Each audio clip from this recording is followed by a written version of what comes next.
Ek is Rinus van Sandwyk van Sion in Parys en is 'n voorreg om in hierdie nuwe jaar weer saam met jou elke oggend stil te word met God se woord. Aan die begin van hierdie nuwe jaar wil ek vanmôre vir jou sê bitterheid is baie gevaarlik.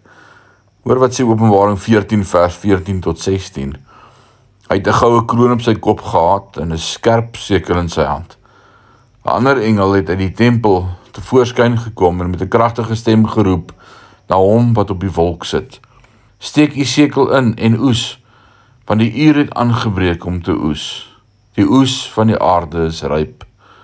Hy wat op die wolk sit, het toe sy sekel op die aarde ingesteek en die oes ingesamel. Volgens hierdie gedeelte wil dit voorkom asof daar 'n punt in die verdrukking kom wanneer verlossing nie meer moontlik is nie. Die 144.000 is na die hemel geroep. Die engele het al verkondiging gemaak. En nou sal daar 'n skeiding wees tussen diegene wat Christene word in die verdrukking en diegene wat dit nie doen nie. So ook in jou eie verdrukking moet jy verstaan dat daar 'n tyd kom wanneer jou eie hart, selfs as 'n gelowige, verhard kan word.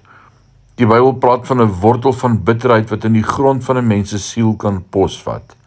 Ek het gelowiges deur verdrukking sien gaan en eerder as om die Here se genadewerk in hul harte toe te laat, kies om bitter en onvergewensgesind te wees.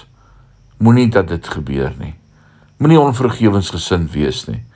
Moenie sinies wees nie. Moenie bitter wees nie.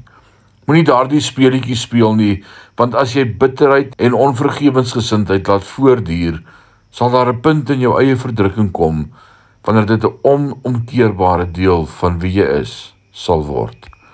Mag die Here ons help in hierdie dag, aan die begin van hierdie jaar, om te deel met daardie onvergewensgesinde bitterheid in ons harte.